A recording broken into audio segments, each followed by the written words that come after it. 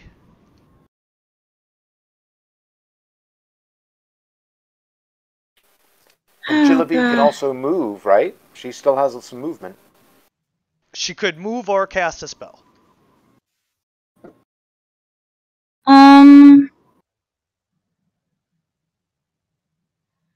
Let me see. I think I will have. I know that magic missile will hit, but it's not very strong. I know it'll hit, so I guess I'll go with that. Don't waste 8 points casting a quicken magic missile. That's a lot of resources. You are exposed right now where you are. Okay, well then let me not do that. Then I would save your spell point. no, I gotta start killing things, but You gotta You stop can always kill them next turn. Genevieve super exposed and about to be swarmed. I'd step behind me. Survival. Useless if you're dead. oh, I can do. Well, I don't know. Hang on. Actually, your floating disc, you can move as a concentration, and then you could still quicken a spell if that's what you're doing, right, DM? Correct. I forgot about the floating disc. You can move up to 30 feet on your floating disc. And right now she's only 15 feet from them, and they're going to move 30 feet and then attack. All right, so You can try to blind them or something, I don't know, but you can still move into a spell, so. okay, we're gonna back up and do we're gonna do the. Hang on, I got ready. We're gonna change it to Ray of Stars.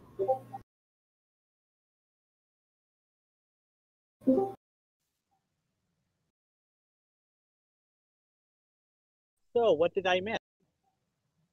Oh, hi, Hazard. Well, we're just now getting to the meat of it, so not too much. You're going to need to roll for initiative as soon as you get logged in. Yeah, I know. I'm currently in the car. I'm gonna back up and cast Ray of Stars as I go. No problem. If you're in the car, I'm going to go ahead and roll initiative for you and add you, and then you can just tell everybody what you want to do. Okay. Thank you. No problem. You're a great DM, you know that? Yeah, I'm alright. Further, Genevieve. That was only a 10-foot move. She can go further. Okay, and make it hit the one close to Vitor, and hopefully you took back my magic missile. Okay. Yeah. So your Ray of Stars, they need to...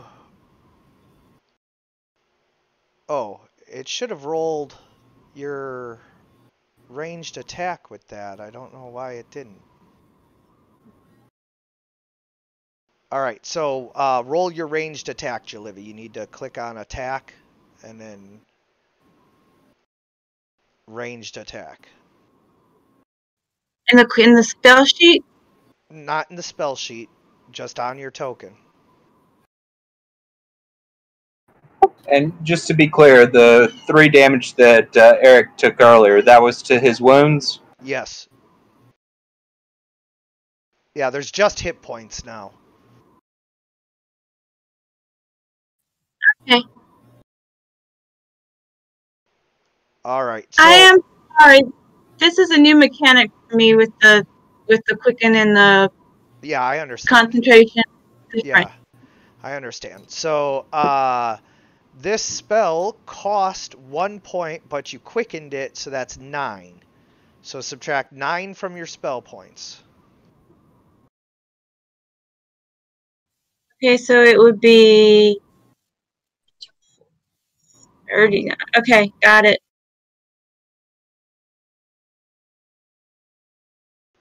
The wraith floats up to Randy and swings its awful sword at him. Oh, good. A ghost. Striking A him. super ghost. Yeah. Exact. Yeah, striking him for 5 damage and 3 con drain. So just like the strength damage, except for it's under the con, and rather than putting it in the damage column, there is a drain column.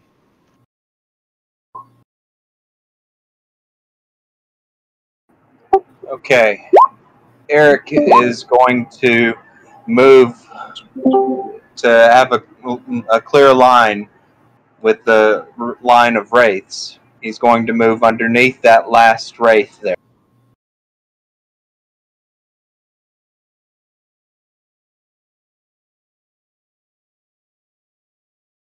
Yes. And then Eric is going to cast Call Lightning in that line of wraiths. Alright, so as you move away from this wraith, it attacks you for 6 damage and 3 more con drain. Okay.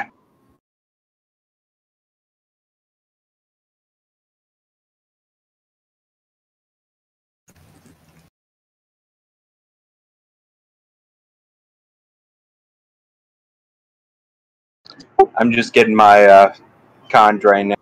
Yep.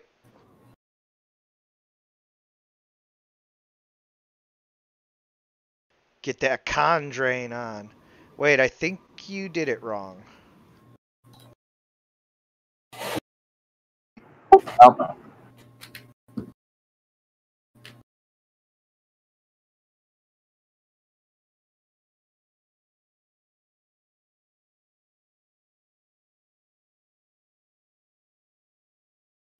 No, that's right, huh? No, I think it's got to be expressed as a negative.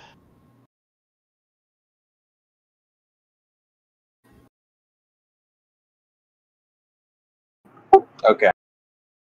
Well, Eric is going to cast Call Lightning so that it hits all 3 of those wraiths.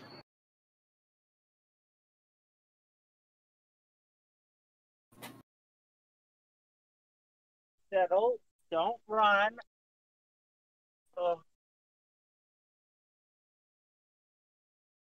Yeah, how come it's not updating your strength here with the damage? It updated your constitution there, but it's not updating your strength. Hold on 1 second. Damn. That's unexpected effect. Yep. There we go. Okay, I guess just put everything into drain for now. The damage isn't working for some reason.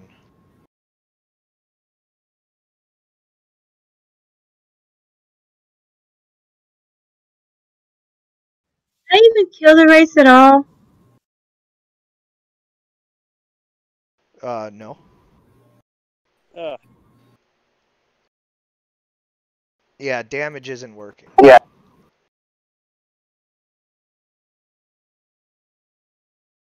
Are my hit points correct? Yes. Dali! Dali! No! Dali!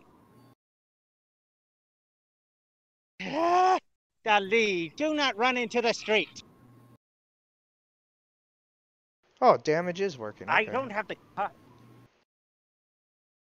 Go and save Dali. sorry, that was my dog.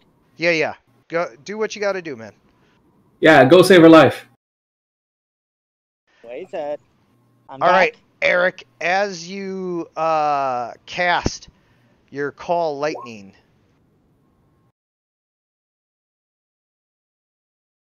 you're casting it on who?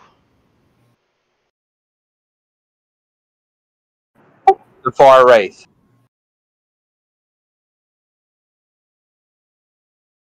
This one? Oh, this one? It's vertical, It's not horizontal. You know that, right?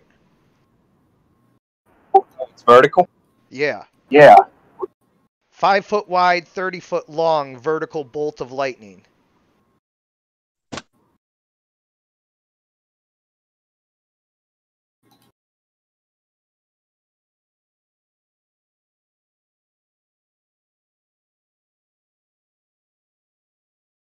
Well, in that case,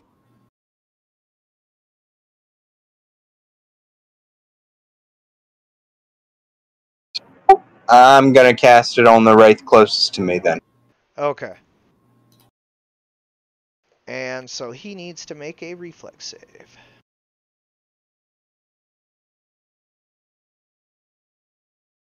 Which he fails and takes all 10 of that lightning damage.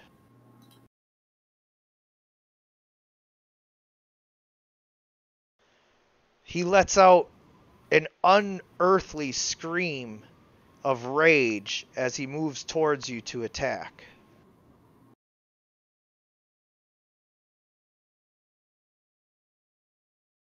Swinging his sword at you, you manage to duck out of the way before it can strike you.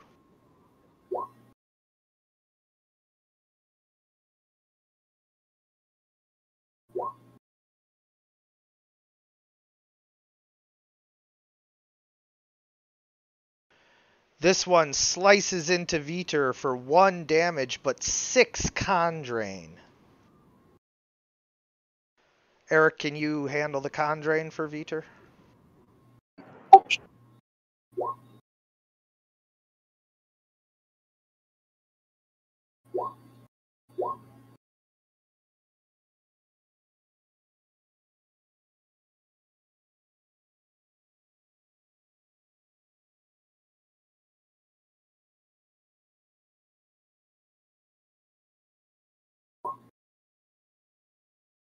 I am pretty sure that hits, but let me just double check for...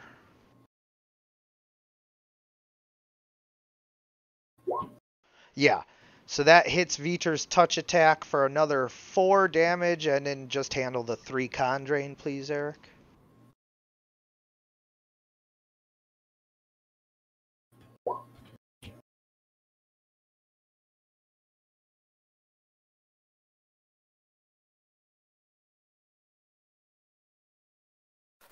Scotty opens her arms and embraces her protective guardian.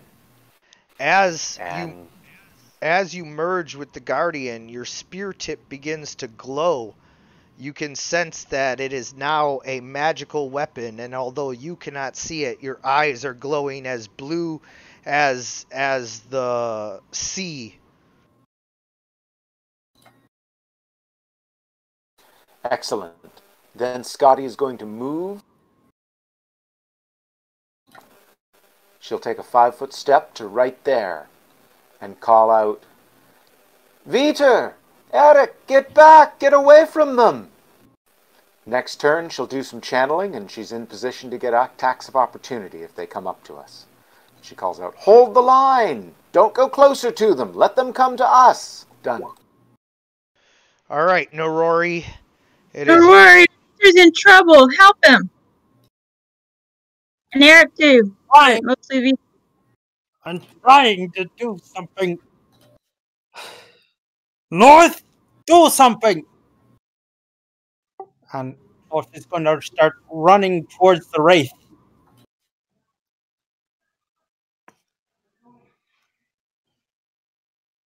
Is that as far as I can go? Yep. Well, wait. If you run, you can go all the way next to him, but you can't attack. Yes. What about a charge? There's another one right closer. You be able to attack with the charge? Yeah, with a charge, he should be able to. Okay, then I'll attack with a charge. It's not going to hurt anyone, is it? Well, you got to charge in a straight line. And there can't be anything in the way. Which Randy would be. So yeah, no, you can't charge. Well, he may be able to charge between Scott and Jaliv. No, they're in the way. Maybe somewhere over here? Can we move here then charge? You can't move and then charge. That enemy's only 20 feet away.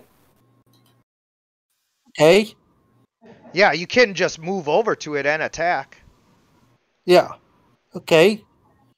Okay, so where's the roll to attack? under attacks. Click on your token. Alt melee or melee? It's slam at the bottom there. All right. You slam the Wraith, potentially also grabbing it, but we will find out if you actually were able to damage it to begin with. I mean, it is made of frost, not normal melee.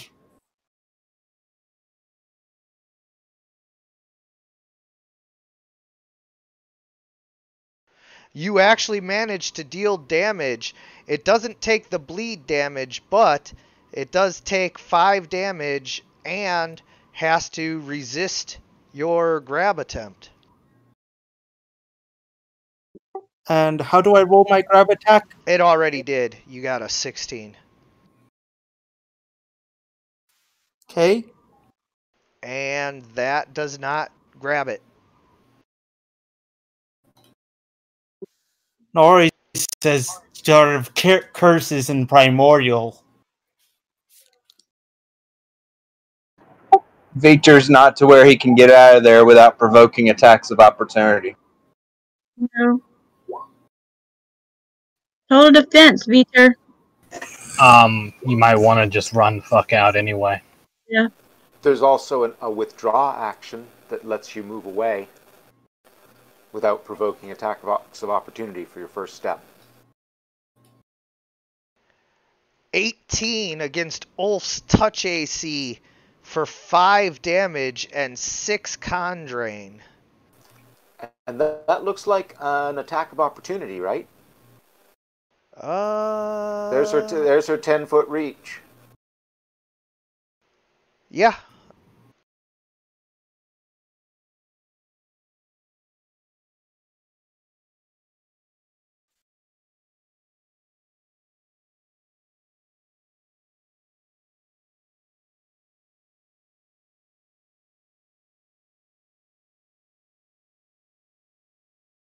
"24 to hit with 12 damage for 12 damage with that magic spear."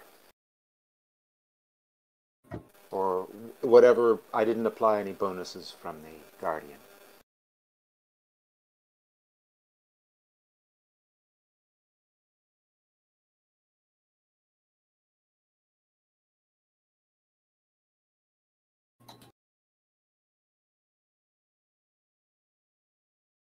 And it does damage.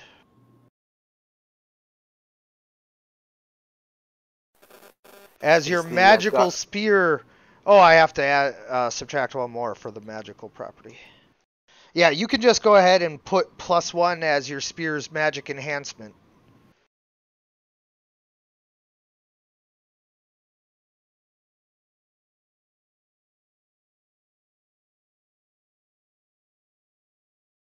I would take Scotty's advice in withdrawing.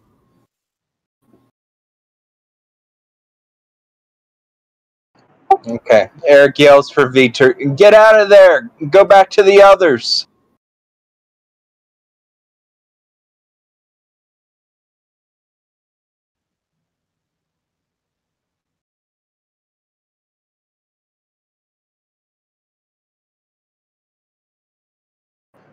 Does he listen to me? Yes. Okay. And I yell for Vitor, "Attack that Wraith! Attack the one closest to the others!" No! If he withdraws, he cannot attack. Oh, okay. Well, he's going to withdraw then. Screw that. And that's going to be his turn.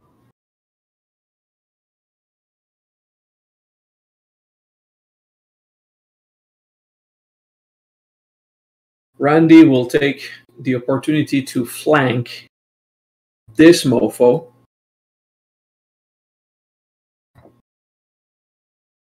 And twice. 19 and then a crit 28.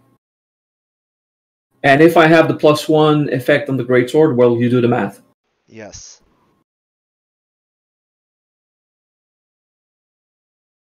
In any appropriate banner bonuses. Yeah, is the +1 flag bearer bonus applied to everybody? Yes.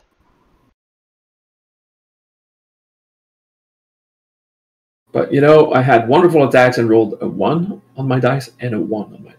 That's Right, so Yeah. now and then the crit did 13. So that would be 8, 8, 14, I guess. the first one hits. The crit also manages to deal damage. Both of your axes come down. So 8 and 8 is 16. And And then then 14. 13, 29. Yeah. Talk to me. Come on, Nord, finish that one off. I'm gonna stay here so Nord can have the flank bonus.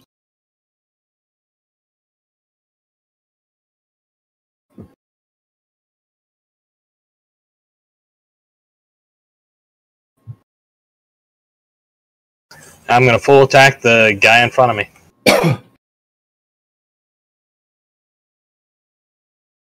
So the full attack for the shield bash, and then I think I have to roll the longsword separate. The Excalibur. Yeah.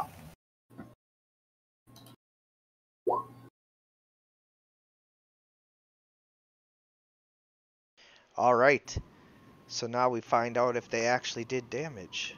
Well, the shield bash didn't hit, but Excalibur might have. Wait, why wouldn't the shield bash hit if it's magic? Did he not get high enough? Right. Didn't roll high enough, but with all the flanking and such bonuses Excalibur might. And it does, dealing 15 damage.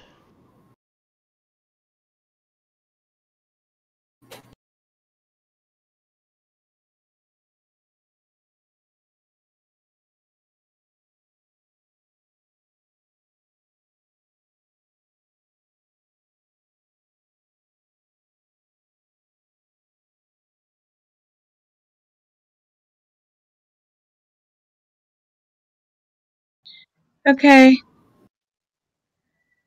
I need to check.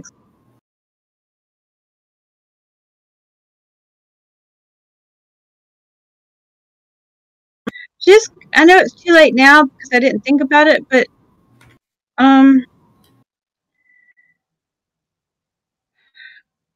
was Rev Star's evocation? I forgot. I think it's evocation. Yeah. Oh, so they should have raised that they missed.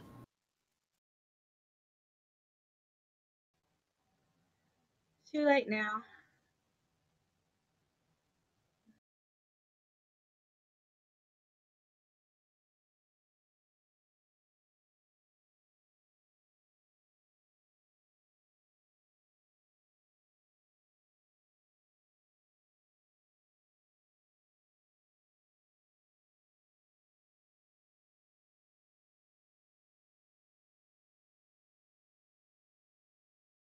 All right.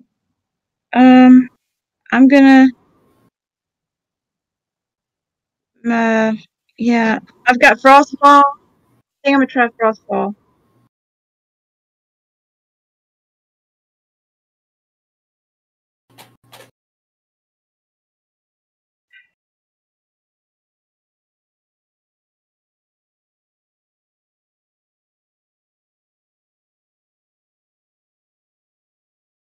I'm gonna try Frostfall on one that's almost dead, but my computer screen is too small with all the icons, so that's one I'm targeting.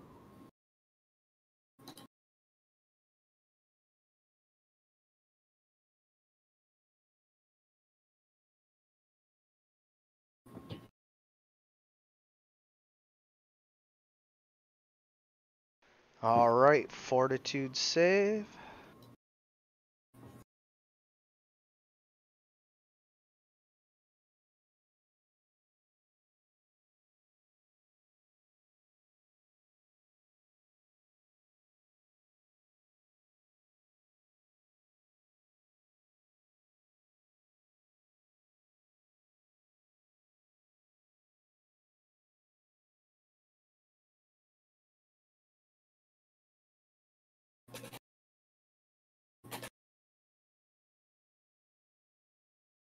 Okay. So it failed its save and takes 10 cold damage, which I think it is immune to, and is staggered for 1 round. Okay. That's my turn. Isn't there a rolling save for the Constitution damage from these wraiths? Hold on. I don't think so. Usually I put that in there. Yeah, nope.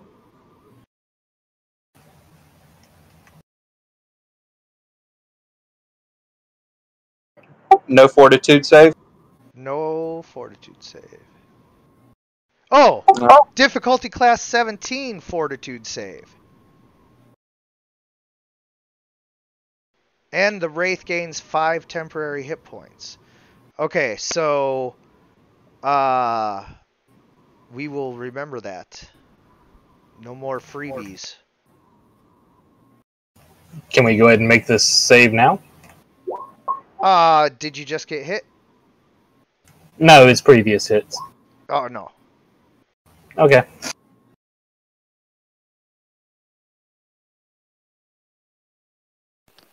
Run away, Eric! Save yourself!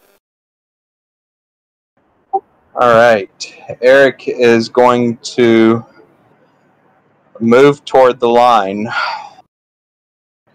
and try to get away from these wraiths.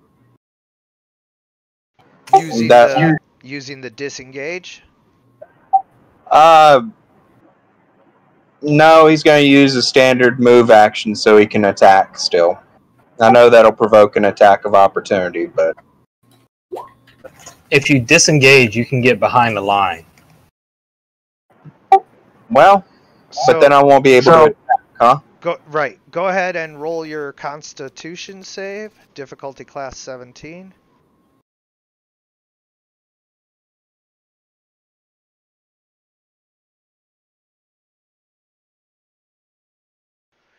And so you take 5 damage, 6 damage, and 1 con drain.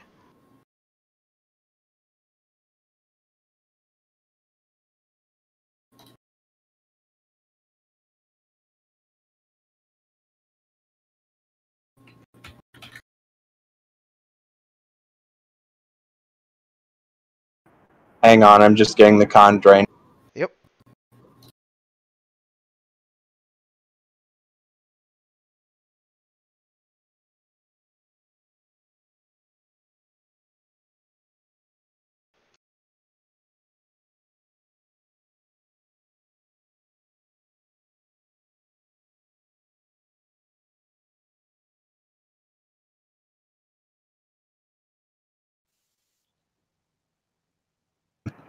Okay, and Eric is going to call lightning again. That spell is still in effect, but he's going to call lightning on the wraith that is damaged.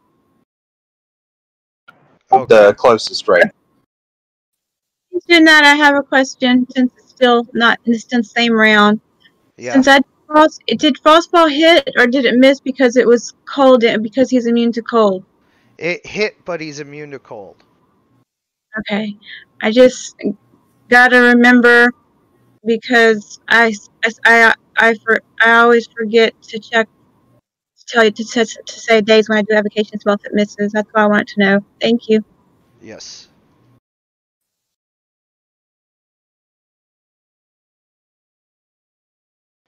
All right. Now. So it's 3d6. I'm just going to roll the damage dice.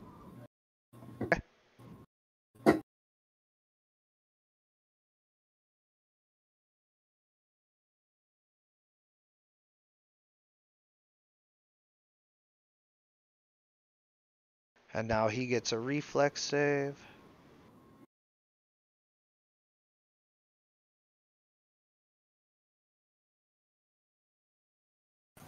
DC 13.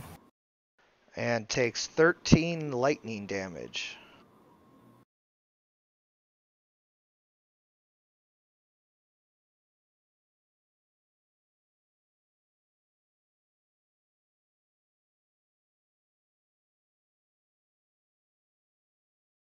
And done. You still have your attack action, don't you? No, I don't.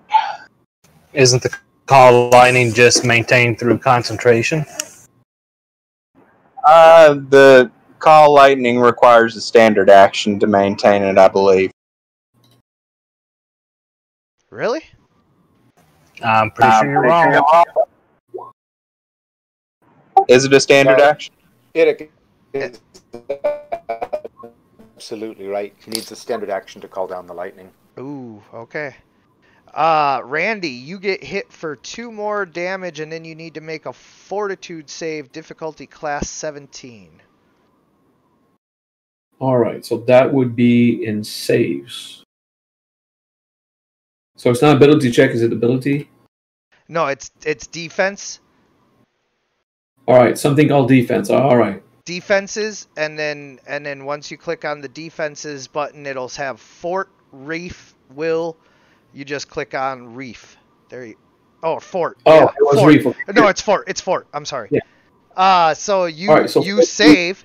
You save and do not take the 6 con drain, and the wraith does not regenerate 5 hit points. Cool. So I took how much damage? 2? Yeah, 2 damage. Yeah, whatever. Scrub my back while you're there. And then that is that wraith's turn.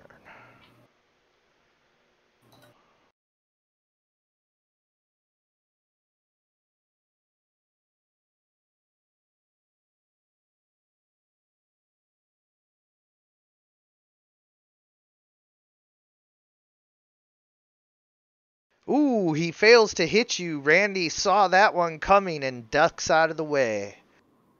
Yeah. Already got my back scrub. I'm good.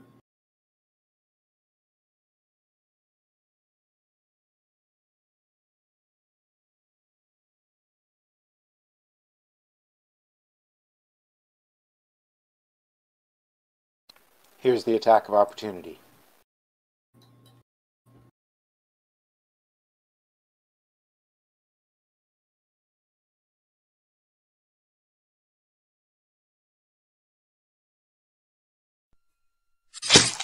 "23 to hit for 12 damage.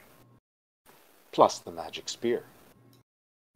And it actually does damage.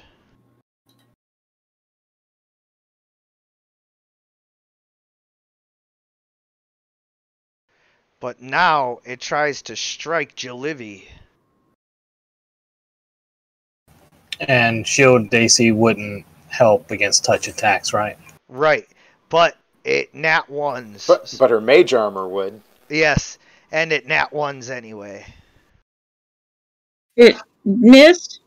It completely missed. Okay, well, okay.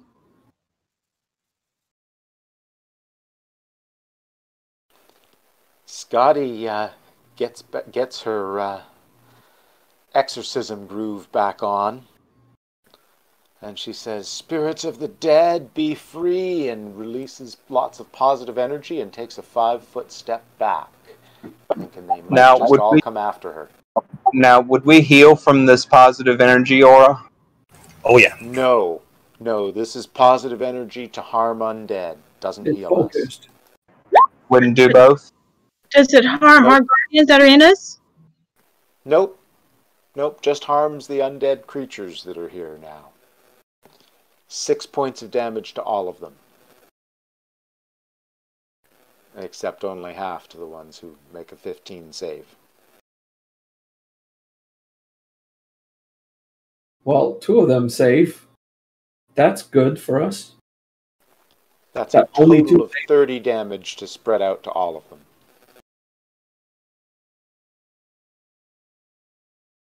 That's good.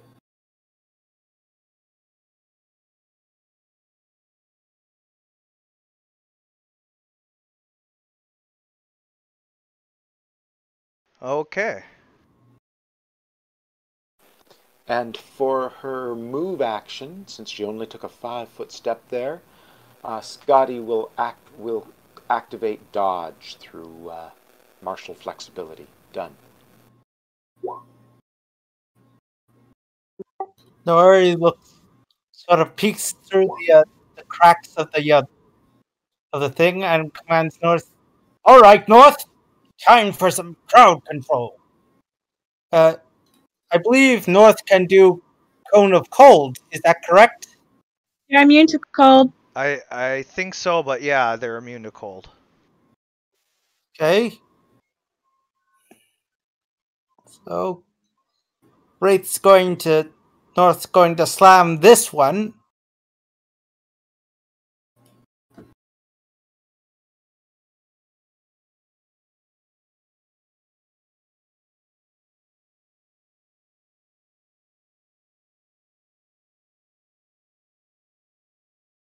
And it actually does damage, not the bleed damage though, just the 5 damage. If North moves just a tad here after his attack, it will give me advantage on my next attack.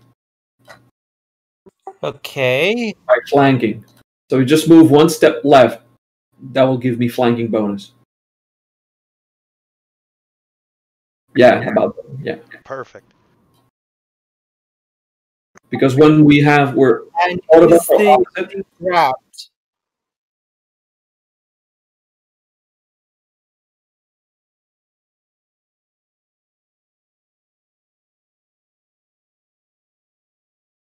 Is the thing grabbed? Oh, yeah, let me find out. It doesn't matter because it's just going to turn incorporeal on its turn anyway.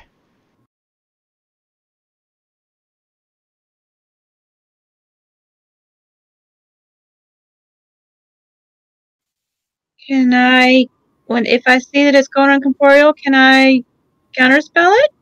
No, it's not a spell. It's a That's race ability.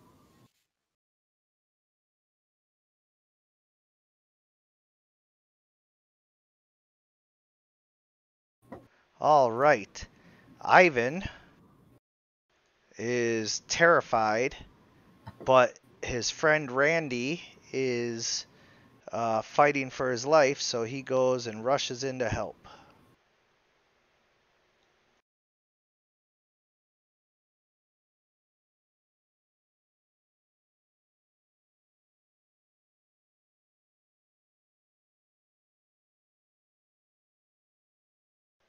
Dealing.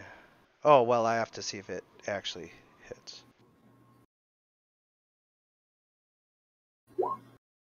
First one hit. Both of them hit.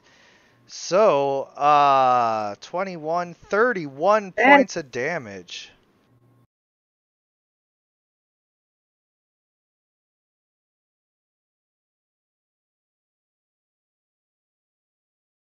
This one swings its wicked sword at Ulf.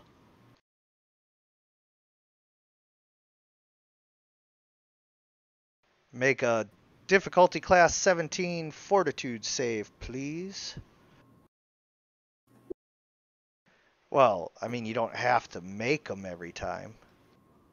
Yeah. He usually does. He's got tons of pluses. Yeah.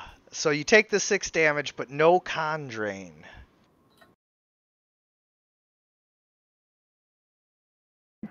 Okay. Eric yells at Vitor, "Attack!" Wait, no, don't.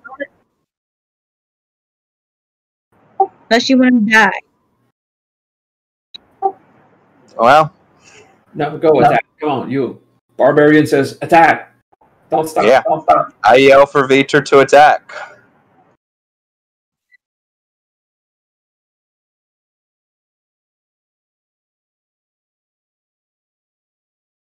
Roll a And hand Vitor- animal.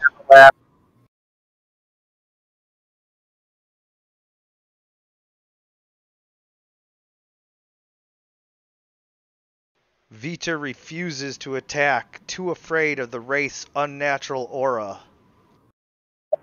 Alright, well, if Vitor isn't going to attack, I yell for Vitor to get out of there and get out of the way.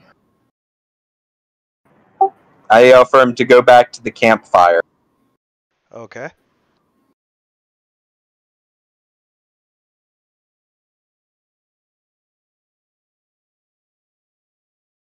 Bad boy, go make me coffee.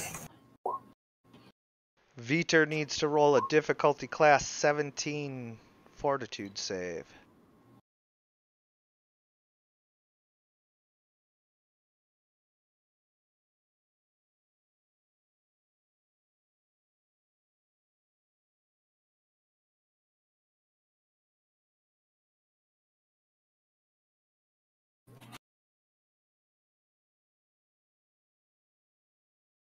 As Viter goes to move away from the wraith, he shoves his sword into the bear. You watch as the light in Viter's eyes fade, and he slumps to the ground, dead. No, Vitor.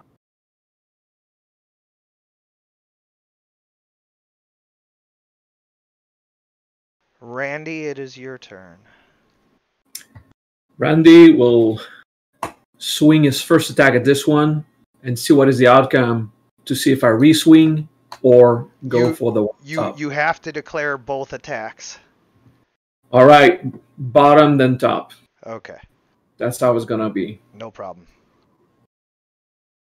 And yeah, good choice.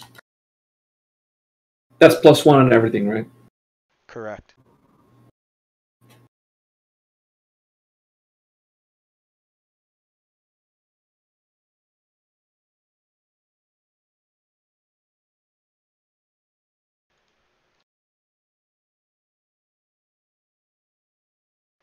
Both of them pass harmlessly through the wraiths. Randy does not agree. That's it. Right? Randy's No. pissed. You unearthly beings, I'll get you. Go get him, Julie.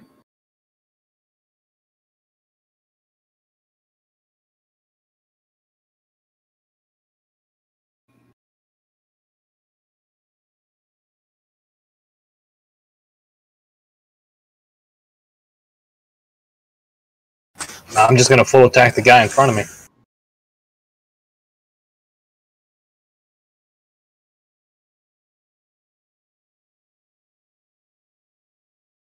So pretty sure that shield bash hit. Just to be clear, Vitor wasn't withdrawing, huh? Right. He's an animal. He doesn't quite have that kind of, Sometimes he can, but like in this case, he just wanted to get away. And that wouldn't fall under withdrawal? No. Fleeing. He was fleeing.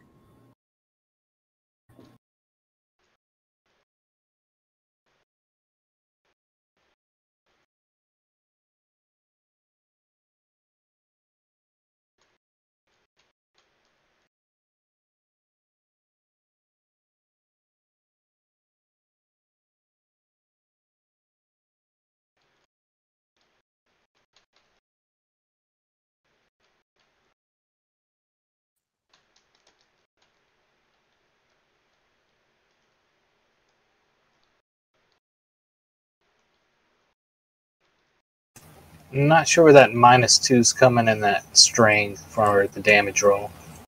It's coming from when you got hit with the ray with the drain. That's Constitution drain. Oh. All I got right. it. So you deal 6 damage to him. And I'm pretty sure Excalibur misses. Indeed.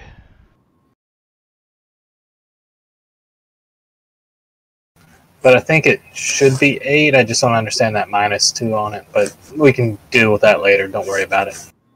Didn't you get strength drained? Yes, he did. No, I got Constitution drained.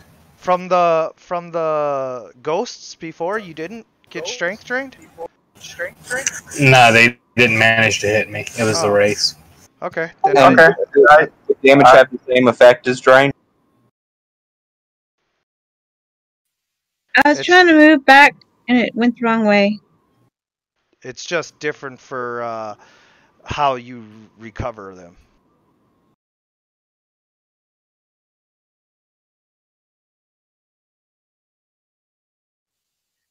I'm not doing this on purpose. I was trying to get like 20 feet back to concentrate so I could throw a magic missile.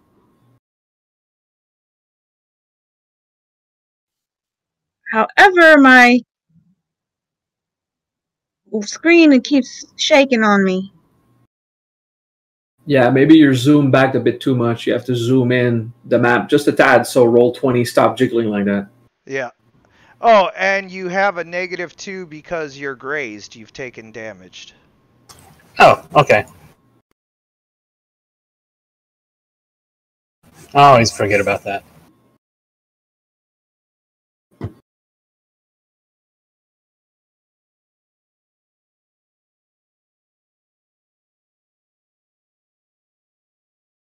I think that's appropriate. No, I don't know.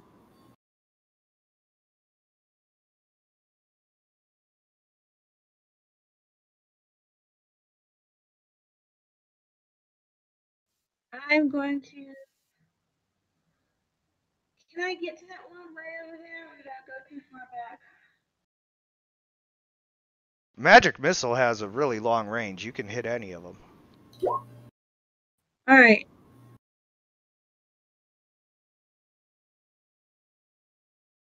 I have.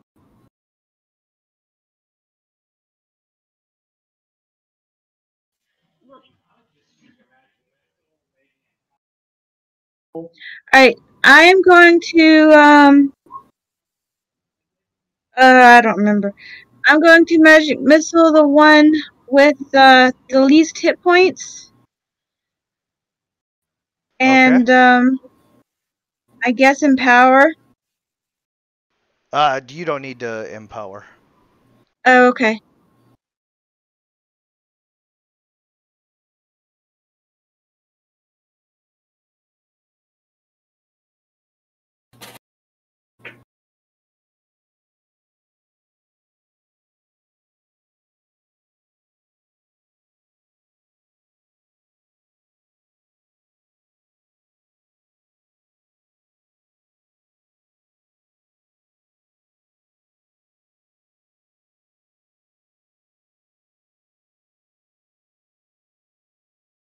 Never mind. You do need to empower. So subtract total of 7 spell points. Okay. And then you nail the wraith with your 2 missiles of magic as it bursts and dissipates and disappears. You said 7? Yep. Thank you.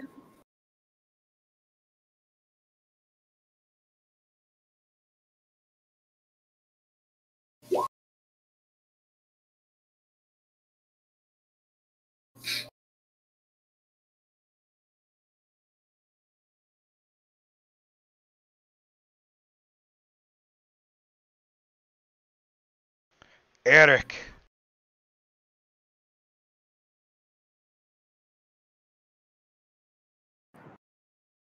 All right. Eric is going to run over to Vitor and see if there's anything that he can do for him. Do you have any cure spells? He does have Cure Light Wounds. Yeah, I mean, you can run over there and try and cast Cure Light Wounds.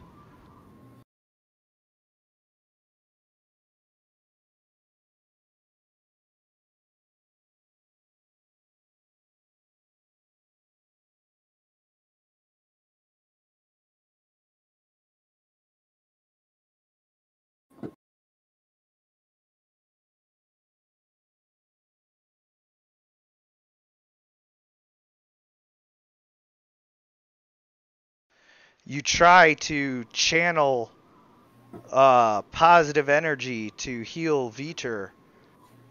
For a moment, you think you can feel his body start to breathe, but it's just one last twitch before the negative energy seizes him completely.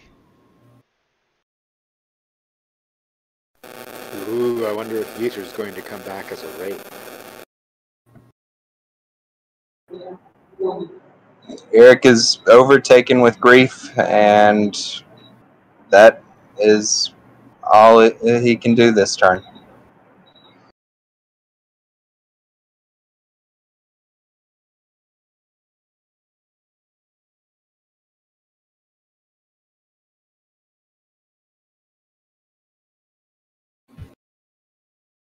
Come at me, you little nibwad. And it does.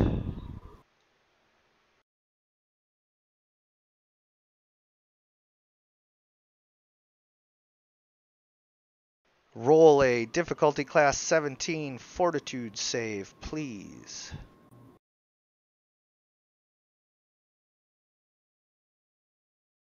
Here you go.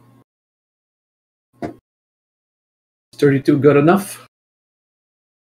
Yes, it is. So you only take the damage, not the con drain. All right.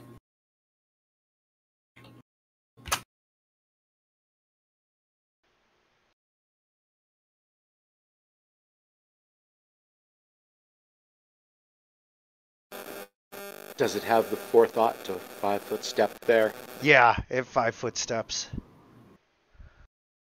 Alright.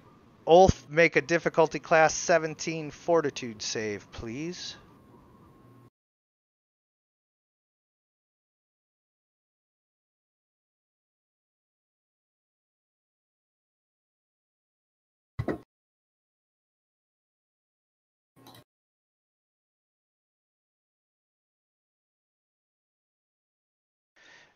You take 3 con drain on top of the 6 damage.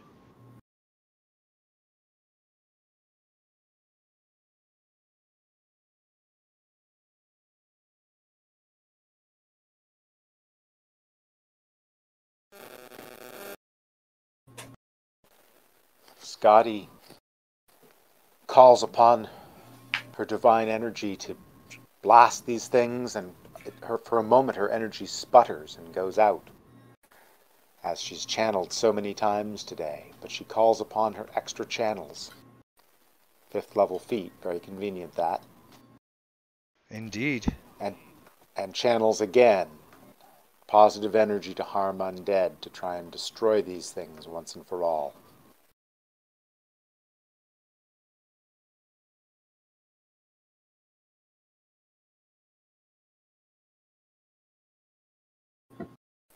It stuttered, so I hit it a second time. I'm afraid the first one is the 3, not the 11, unfortunately. So almost no effect. That's obviously the sputter. Yeah. And then she takes a 5-foot step to try and get away from them.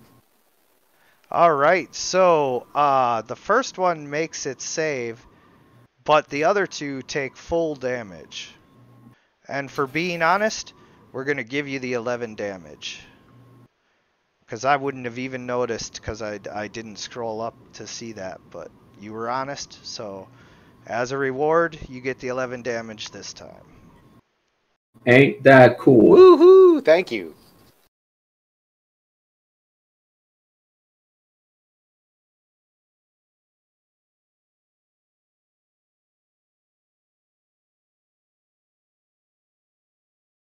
Alright.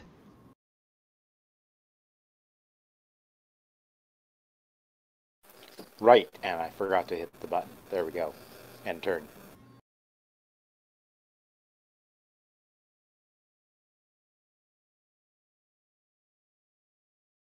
Norori.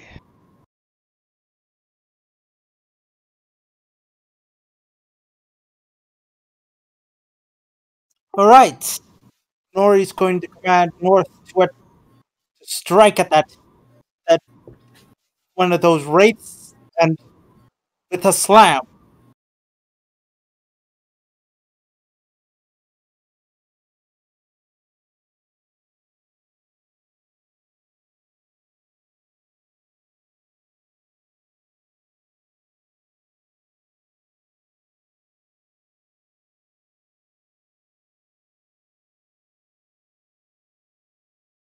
Unfortunately, although you connect, your fist just passes right through the wraith. Arister looks in disbelief and says, "Oh, you've got to be kidding me!"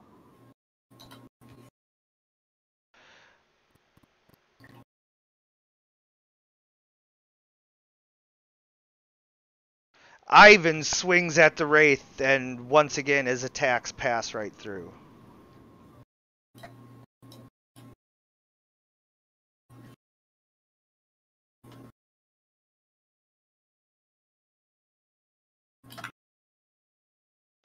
The wraith swings at Ulf, who needs to make a difficulty class 17 fortitude save.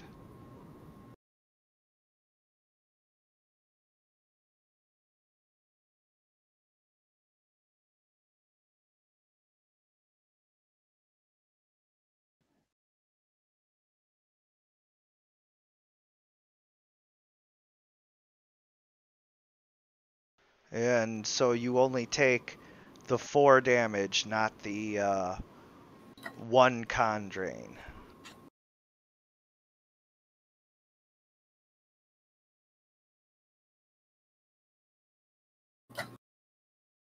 All right. I won't care about the opportunity attack from the wraith. These two guys can handle that one. I'm gonna help my fellow who is now alone and swing both. So do I get opportunity for this one? Yes. So I have to roll. You don't roll. 7. You don't roll it. It's just gonna attack, and now you roll. Yeah. Okay. So defense, fortitude, 19. Yep. So you only take the 3 damage, no con drain. Here you go. And now I'm gonna double swing. And here you go. 22 for 11-14. Your first swing goes right through the wraith, but the other one comes down on it and deals 13 damage.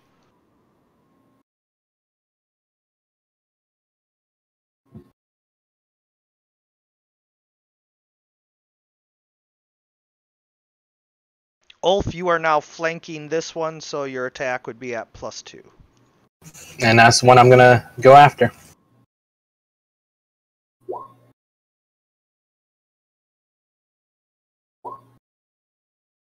Excalibur strikes true, but your shield does not. We will see if it does damage. It does.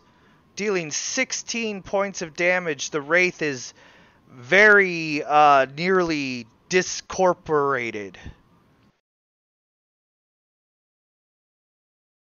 Don't I get a +1 from the flag bearer? Oh, you don't know, but I did just remember that you get a +1 from the spirit right now. Right. I'll take it. But if he goes down, yay! I'll turn to face the one facing Eric so that I'm not flanked by it.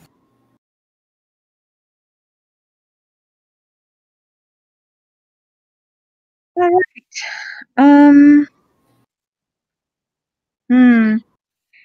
Is that one up there by Eric still got a few hit points? Yep. That's the one I'll go after.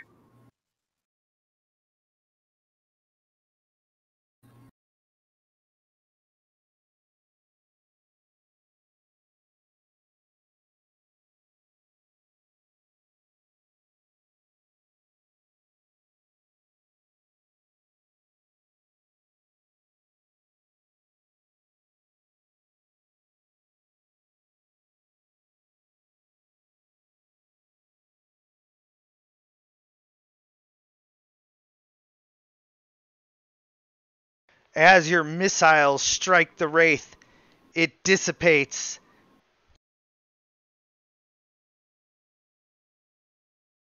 There is only one wraith left. Raid for it. Raid for it. Okay, so I'm wondering if I should How many times can I use Quicken with this feat? Just once a day? No, you can use it as many times as you have spell points. Suggestion. We've almost won. This is time to conserve. Okay. Then I'll stop. That's my turn.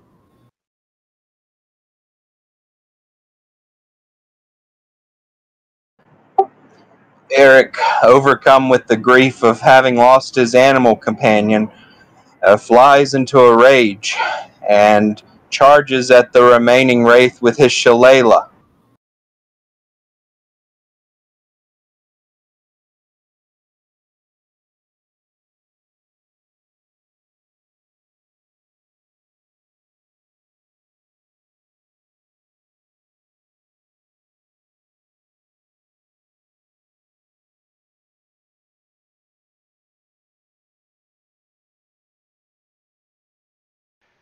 So drained from his conflict is Eric that he is unable to successfully strike the wraith.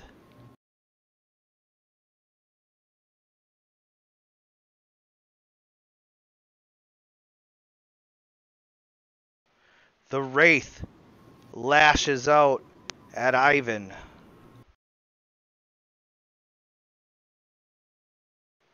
But is unable to strike him.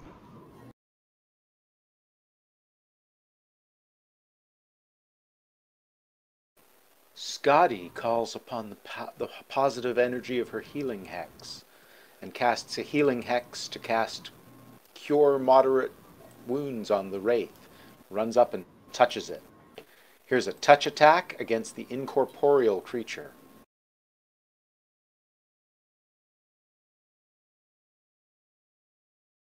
But I imagine the spell will just go through anyway.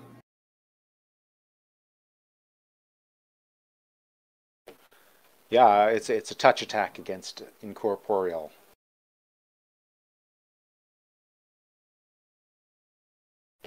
And there's a technical call. It's not wanting to do the attack. Let me try one more time.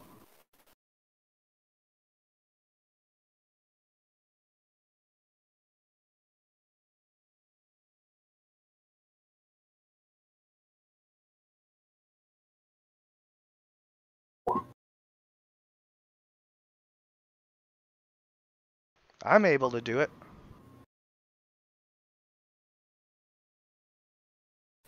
Okay. Yeah, it's just it keeps going to a repeating loop for me. You have to X out the box that's on the screen. There's a pop-up box that you gotta X out. Can I just roll a d20 as a touch attack? Yeah. 16 plus about 7, so... You hit, but let's see if it actually touches. Well, this is against incorporeal. It's effective against incorporeal. It's not a weapon attack. It's a spell attack against incorporeal. Yeah, but your hand still has to touch it. Which it did, so you're fine. Well, if it touched, it did 11 points of positive energy damage from a cure spell. That's nifty. Which it is vulnerable to, so that is actually 16.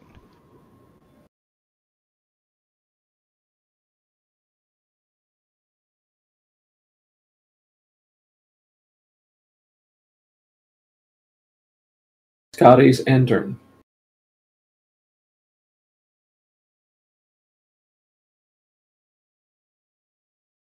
Is that your turn? Oh, yeah, I'm sorry. I forgot to hit end turn again. Narori.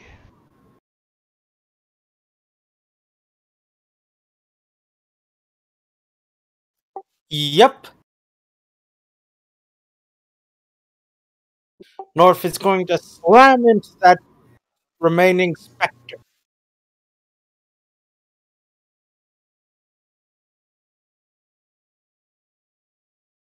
Unfortunately, North is also not able to connect. That's a good try.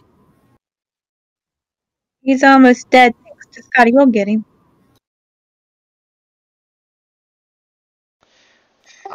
Yeah. Ivan swings at him.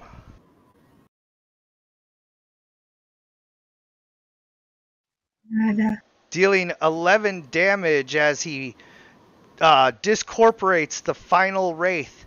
Ivan lets out a loud skull and lets everybody know that he has defeated the wraiths. Hey, chill down, bro. It's a team effort. Don't take credit you don't deserve. Just... Yeah, but did you see? There was a wraith, and then I attacked it, and then there wasn't one. He took it down. Yeah, of course. After everyone damaged it to a wimp. That just confirmed you can attack wimps. Yeah, like you. Yeah. I'll just punch him on the shoulder and smile. Okay, yeah, he just kind of Friendly. takes it. Yeah, he's not going to start a brawl over that. Besides, you guys have been through too much and are still deep in the shit right now. Yeah, I mean, this was just fun, brother thing. Yeah. So, Scotty begins looking around for more threats, but you see none. Now the decision becomes, do you push on through the valley? Wait, what's gonna happen? Let's focus on what really matters here. We got a dead comrade. Yeah. What can we do? There's a dead polar bear just sitting there. Yeah, Ray's dead. Animate dead if you're not too scrupulous. Bring it back. Eric goes over to Vitor to see if there's anything that he can do for Vitor. Bless him and bury him. His body is already going cold, and you get very emotional as his eyes stare at you with the same look of love and compassion that he always had in his eyes, but now you know that there's nothing behind those eyes and that he will never look at you like that again. His tongue kind of hangs out at the side, letting you know that he is for sure dead. And although it is a little gross, he also defecates, and now you know that all animus has left his body. Eric sheds a tear at this realization. And he just kind of stares at Vitor. All right, let's bury him. I mean, let's. Why must flesh things be so disgusting? As Norori looks at the defecation.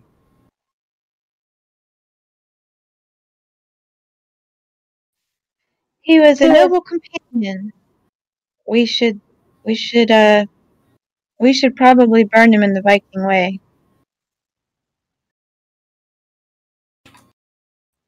And also that we might back as a raid. So everybody can see the 10, 10, and 14 hit points that you guys get.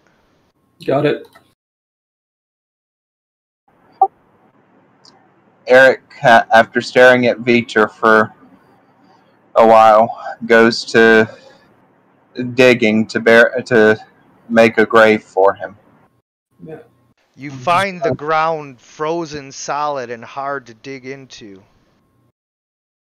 Nori's going to sort of analyze the area around him to understand where exactly these rays came from. They came from ahead in the actual basin of the valley where the first city was built. What happened to those friendly spirits? Are they still around? They're inside of those of you who accepted them. I think Ulf has one, right? Yeah. You should put a blue dot just like the other, so we can know, so we remember. Ulf, Gilliby, Scotty, and Randy.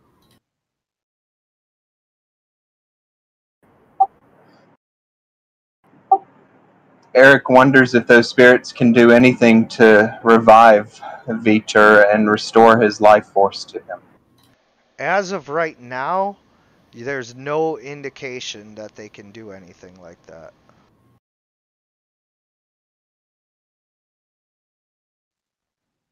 There aren't any anyway. They're inside of you guys.